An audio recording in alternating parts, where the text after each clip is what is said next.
Hello, everybody. My name is Benjamin Bloom, and I have just witnessed Boro 2, Hull 2, second 2-2 draw in the two televised games this weekend, and the second time we've seen the away team come back from 2 goals down, as we did with Charlton and Cardiff yesterday. The game really hinging on a red card for Marvin Johnson in the first half. Boro got themselves 2-0 up, and the second half was pretty much attack against defence with Jared Bowen getting both the goals. It could have been worse for Boro. They could have lost the game in the end, but probably when you take the whole thing as a whole 90 minutes, both teams will be happy with a point, but context is all when you're 2-0 up, when you're playing against 10 men, etc.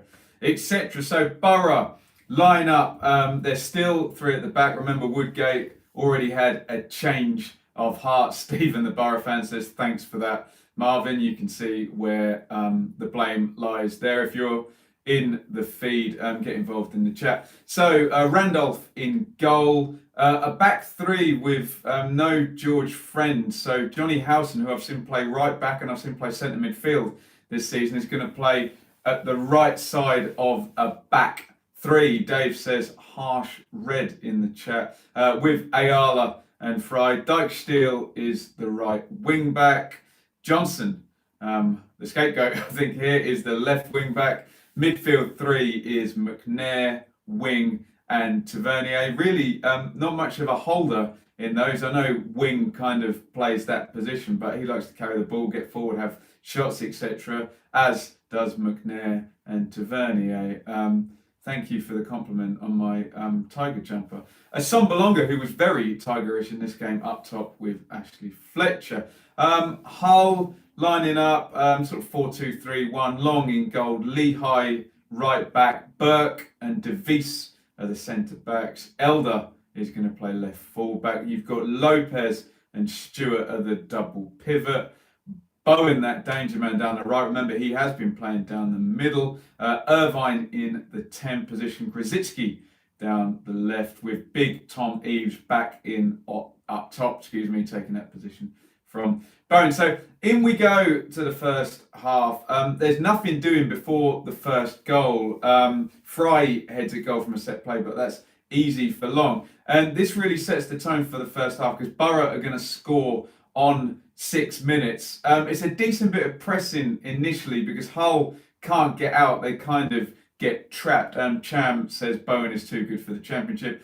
I think you'll get 100% of people agreeing with you on that one, my friend. Assombalonga is strong as the ball comes into him. He holds it up, gets it out to McNair. And this is two people doing their jobs very well. To quote that American football boss whose name I've forgotten, do your job. Someone will tell me what his name is in the chat. Assombalonga holds it. McNair's driving forward. He gets then into the right-hand side of the penalty box. He holds up. He doesn't seem to want to give it to Dykesteel, who's up supporting him. Puts the cross in low. It goes through a load of legs. Fletcher actually has a really good chance on the near post to backheel it in. It goes through his legs. It's now taken the keeper out of the game. Tavernier gets a touch on it. He's got half a second to hit this, so he just prods it with the left foot into the net, and Boro take the lead. Great start for Boro. Remember, started the day in the bottom three. No wins in forever. Woodgate under pressure. A goal after 6 minutes. Great stuff.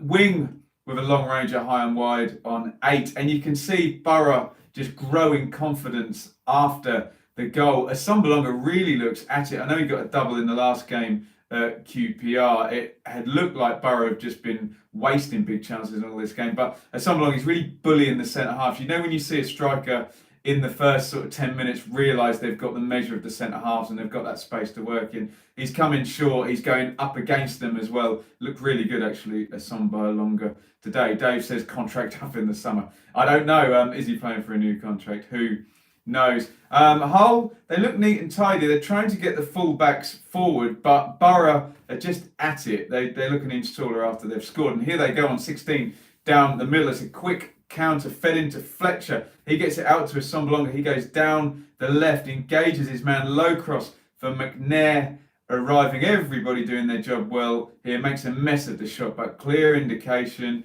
that if Boro now sit in this game with a solid defensive shape and try and play in Assombalonga early the way he's playing, with the midfield three to join in, that they could pick Hull off fairly easily. And again on 19, they go early to Assombalonga, really playing well, brings it down into the box, holds off his man. Burke nicks it off him before he gets the shot off from the corner. Howson pokes that one. Goalwards, nothing doing. McNair, nice drive from centre midfield. Feeds Fletcher, right hand side, cuts inside, and he puts that one over from 25 yards. He needs a goal, Fletcher. He's not going to wait long. Do not worry. Hull getting a little bit overrun. Little tweak here. Eves and Irvine, the 9 and the 10 in a 4-2-3-1, not getting in the game at all. So Irvine drops a bit deeper into, to try and compete with that midfield three of Boro, which should then move Grzycki and Bowen forward, just a bit outnumbered in certain areas there. And they're outnumbered on the goal front here because Boro are going to go 2-0 up. It's an absolutely brilliant goal as well.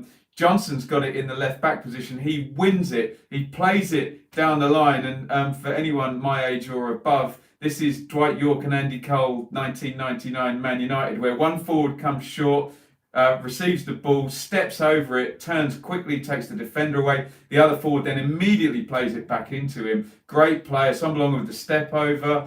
Fletcher with the first time pass. Assombalonga now goes into the space. They've broken the press with that one move. Dave says Dean Saunders and Paul Goddard. Very nice. It goes to the left to Assombalonga. He drives and drives and drives. Fletcher goes with him. Assombalonga plays exactly the right ball through. And if you want to see a brilliant first touch, this is it. It's going through on the angle. Fletcher running onto it, and his first touch completely kills Long in the goal, takes it round him. And what I always like to see from a striker, Ian Wright says go cold. As soon as he takes that first touch, you see Fletcher completely relaxed because he knows he's going to score, and he just slides it into the goal. 2-0 to Boro. Brilliant goal. They're well on top. Surely they're going to go on and win the game. 32. Assombalonga, great link. Again, comes short. Turns, feeds left for Johnson. Good hit by Johnson, swerving away from the keeper. Animation asks, does the keeper take any blame or not? I don't think so. I think they've broken the press. It's a good ball through. He's just got to come out and make himself big. Remember, if he stays on his line, Fletcher's then heavy favourite, so no to Animation. I think that it's just good attacking play, and the keeper can't really do a lot. Then he's been sold down the river, hasn't he? Speaking of Marvin Johnson, he's about to completely change the game here because he's going to get himself sent off here. It's in the left back area. Remember, they're playing well. Boro, they're pressing well. They're 2-0 up. And I think he just loses concentration here, Johnson, doesn't he? He wants to be pressing. He wants to be making a block on Lehigh. He throws himself into the tackle, and I think the issue is that his left foot pops up. Remember the wording of the rule. It's excessive force. It's endangering an opponent. He throws himself in. And I know Jeremy Simpson annoys a lot of Championship fans, but I think he's got every right to send him off here, doesn't he? I guess if he keeps his left foot down, or is it just the speed he throws himself in at? Is he excessive force? Is he endangering an opponent? Probably easy to argue either. And Johnson gets himself sent off. And when you're Jonathan Woodgate and you're down the bottom, you're not winning, your confidence is fragile, you've had to change the system, you're 2-0 up. The last thing you want is for one of your players, especially in a 3 where you want your wing backs to cover loads of ground, to get himself sent off. Animation says definitely for the high foot. Quite, yeah. If that's the bit that's endangering the opponent, then so be it. I think we all agree it's a red card, isn't it? Grzycki gets fed into the corner of the box on 43. There's a bit of a sense for the next 5 minutes that Boro are sorting themselves out. They don't seem to immediately go to a back 4. It seems that Tavernier goes out and covers where Johnson was, and they just leave 2 in midfield. But we know in the second half that they will revert to a back 4. Grzycki takes it first time right footed. We've seen him score these before, but Grzycki, he wasn't at it today. He's got the air of one of those players who looks a bit sulky when he's not quite at it, but his finishing has been brilliant since we've seen him in the Championship, and we've seen him curl them in the far post over and again. So we get to half time. We don't know how this is going to play out at this point, but we do know that the second half is going to be very different to the first half with 10 against 11, and with Grant McCann able to now give his team talk based upon that being, you can be a lot more positive knowing you're at 10 against 11 at 2-0 down rather than just, okay, that was terrible, we've lost the game, etc. Boro take the lead on 6. They start to play really well. Assombalonga looks really good. Everything working very nicely. Second goal on 25 is brilliant. But then the red card changes everything. The substitution is made. Clayton for Fletcher. It's a 4-4-1 now. Assombalonga was like a battering ram on his own up front, so maybe that's the thinking. Howson goes to right back. Doug still goes to right midfield. I just wonder, with hindsight being 2020, whether that system of a 3-4-2, which they did look like they were doing, would have kept your 3 centre-backs. You can kind of then draw your wing-backs back. Whether that would have actually been better. I know it leaves you short-handed in midfield, and especially with a midfield 2 there, who would it have been? If Tavernier goes right, it would have been McNair and Wing. But given the way it played out, I wonder whether that would have been better, especially with Wise, 49, Lehigh forward from right back. A echo of things to come here. Swings the crossover. Eves goes to the near post, gets in front of his man. It's a difficult header there. 51, Grzycki in off the left now. Lehigh forward again. Grzycki, brilliant, plays it inside the fullback. Crosses low, near post. Fry snuffs out Bowen at the near post. Hull starting well. Yellow card here. Clayton booked for having 3 goes at a free kick. I understand referee Simpson wanting to show Boro that they can't time waste with 10 men, but that did seem a little bit pedantic, but there you go. Here comes the key substitution now from Grant McCann on 58. So he takes out Batty, who's a holding midfielder. Takes out Lopez, who's a holding midfielder, and puts Batty in, who's another holding midfielder. So that's freshening up legs in that position. And he puts Bowler, who's a right winger, basically, in for Elder, who's a left back. Now, we saw Daniel Farker do this for Norwich quite a lot last season when they were having their runs of comebacks and all-out attack type things. So this is very, very clever. He goes to a really wide back 3, knowing that Boro don't have much attacking intent of DeVries, Burke and Lehigh.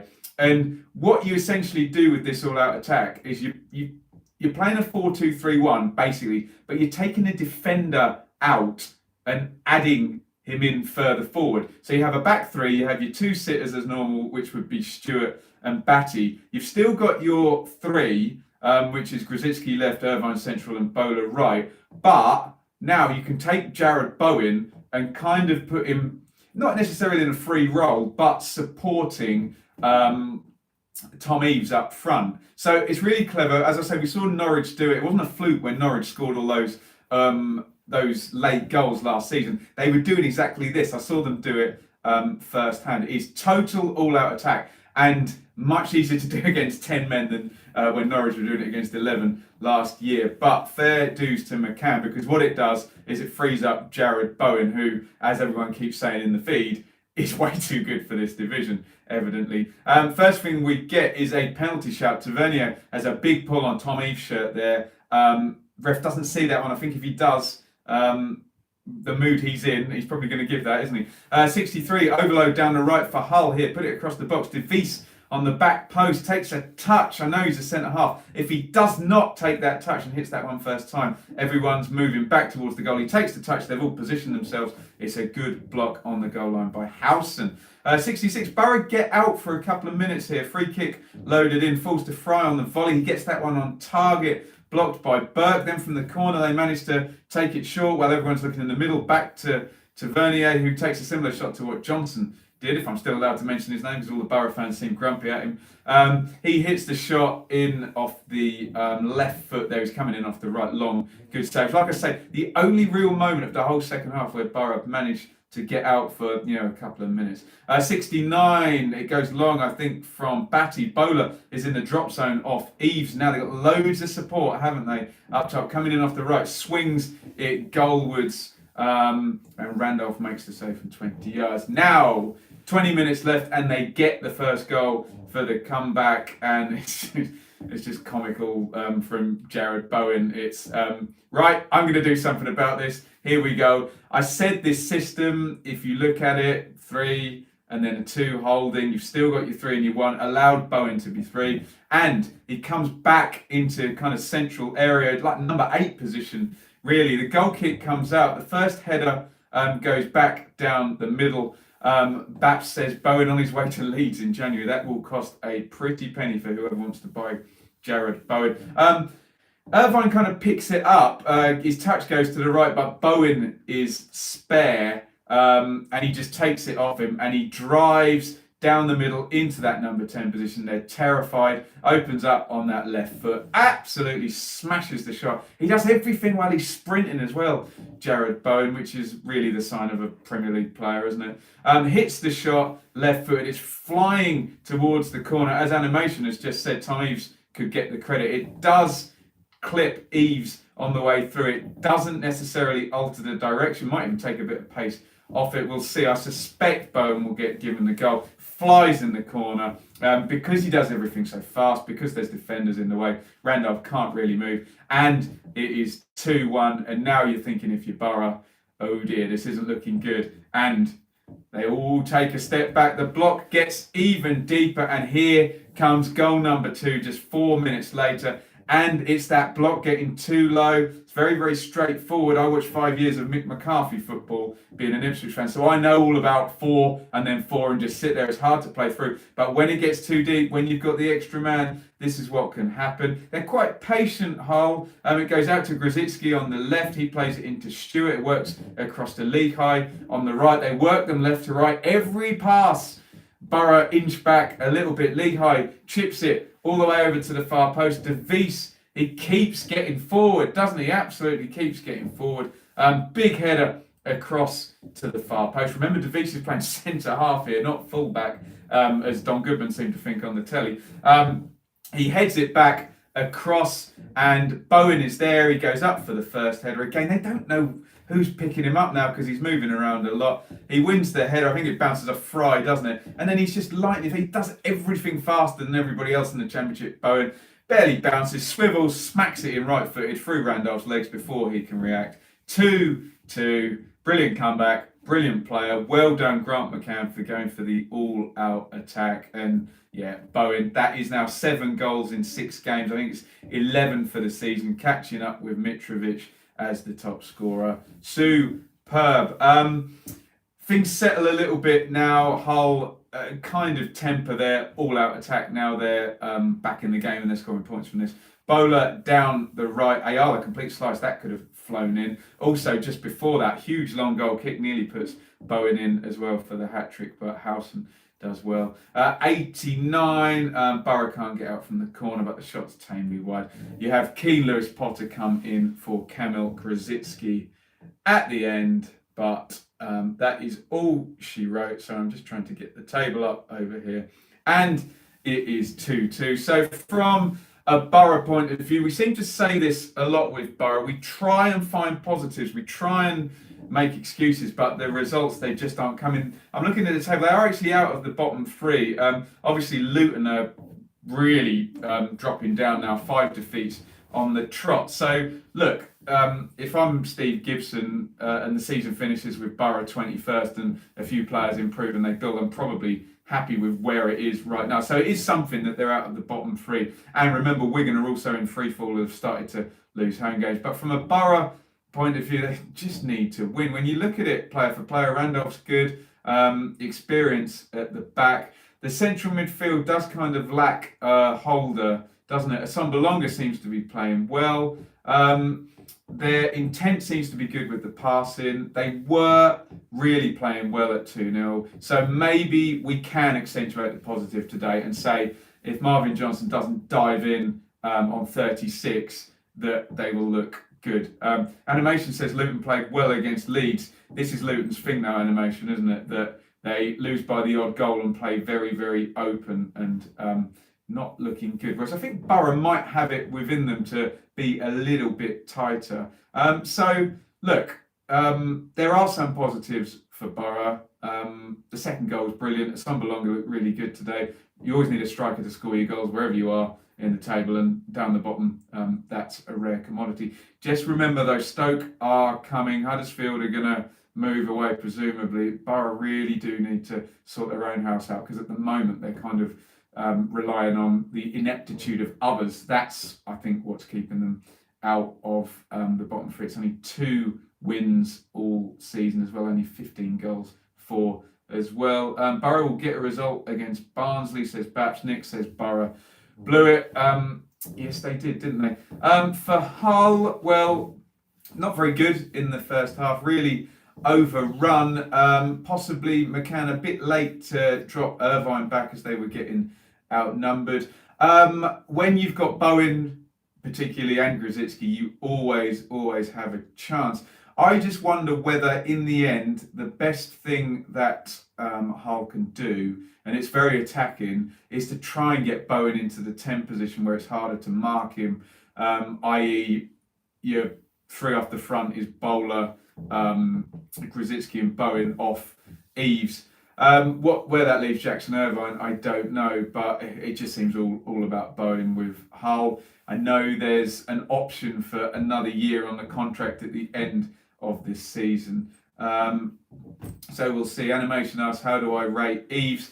I'd like to see him given more of a chance. We've seen Stockley doing something similar for Preston. It's not all about the goals if you're the one in the 4-2-3-1. If you've got really good players behind you and you're that big lump who can bring players in, then I think he can do a job. And as I've just said, if you have all of that pace with Bowler and Grzycki and Bowen behind, then it might be that he is the best man for the job. But I can see the argument that Eves doesn't play, Bowen goes up front, Irvine drops in, you're actually better with the ball. It just depends if you want to do that Neil Warnock thing of splitting your team in half. Here are my defensive players, here are my attacking players, you stop the goals, you get the goals up front, and seeing if Hull do that. Hull are currently 14th. Remember, they had that good splurge of 3 straight wins. You just worry, don't you, if either Grzycki or Bowen gets into that. Grzycki wasn't all that good today. So that is my view on today's game. Both teams will have think they should have won, given Boro were 2-0 up, and given Hull were playing against 10 men and got it back to 2-2. I think both teams then ultimately will kind of take the point and move on.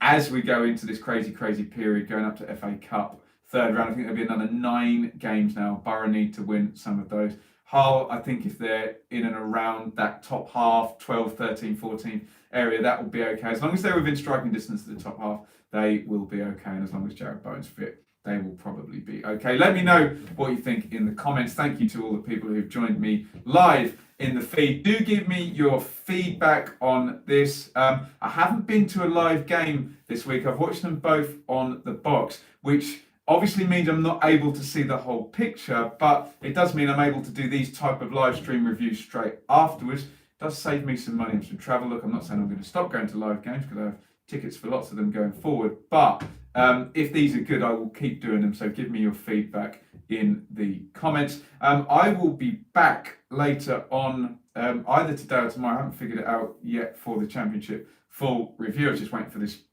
last game to occur. So look out for that. I'll let you know on the socials whether that's a live stream or we just put that one out. Thank you everyone for watching. Follow on Twitter @BenjaminBloom. Ring the bell, subscribe, Patreon, blah, blah, blah. See you all very soon. Thank you for watching.